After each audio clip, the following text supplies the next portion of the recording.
வீட்டு மேல மல்லிகை கொடி ஏத்தி விட்டுருந்தேன். அது வந்து அறுந்து விழுந்துருச்சுங்க. அது எப்படி விழுந்துச்சு அப்படிங்கிறது சொல்றேன். உங்க வீட்டுக்கு பாம்பு வராதா வராதான்னு கேட்டுட்டு இருந்தீங்க இல்லையா? ஸோ வந்துருச்சுங்க. இந்த மல்லிகை கொடிய மேல வால்ல ஆணி அடிச்சு கட்டி விட்டுருந்தோம். ஸோ இதுல தாங்க பாம்பு வந்து ஏறிச்சு. கிட்டத்தட்ட 10 அடி நீளம் இருக்கும். செவுரு எவ்வளோ ஹைட்டோ அந்த ஹைட்டுக்கு இருந்துச்சு. கீழே வால் தரைய தொட்டுட்டு இருந்துச்சு.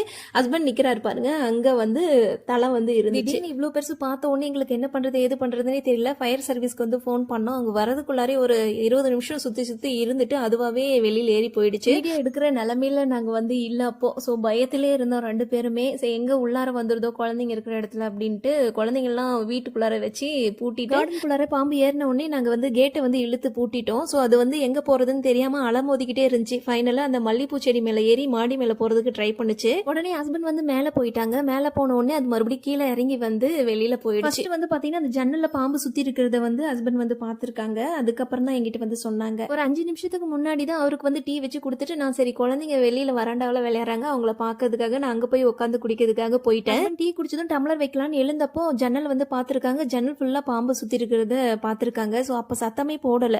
அந்த பாம்பு வெளியில போன பிறகுதான் வந்து ஓடி வந்து சொன்னாங்க. கத்துனா பாம்பு உள்ளார வந்துடும் பயந்துட்டு ஹஸ்பண்ட் அது வந்து கீழே இறங்கின பிறகு வந்து ஓடி வந்து சொன்னாங்க. நான் ஓடி போய் பார்த்த உடனே நம்ம கார்டனுக்குள்ளார ஏறி வந்துருச்சு. கார்டனுக்குள்ளார வந்த உடனே ஒரு 20 நிமிஷம் உள்ளாரே சுத்திட்டு இருந்துச்சு. அதுக்கப்புறம் லாஸ்டா எங்க ஏறணும்னு தெரியாம கொடி மேல ஏறி போய் அப்படியே கீழே போயிடுச்சு. நம்ம வீடு சுத்தி காம்பவுண்ட் இருக்கு, 4 பக்கமும் கேட் இருக்கு. இதை தாண்டி எதுவும் வராதுன்னு நினைக்கிறது தப்பு. ஸோ அன்னைக்கு தான் நேரில் வந்து பார்த்த பிறகுதான் தெரிஞ்சது அது எங்க வேணாலும் எப்படி வேணாலும் வரும் அப்படிங்கிறது.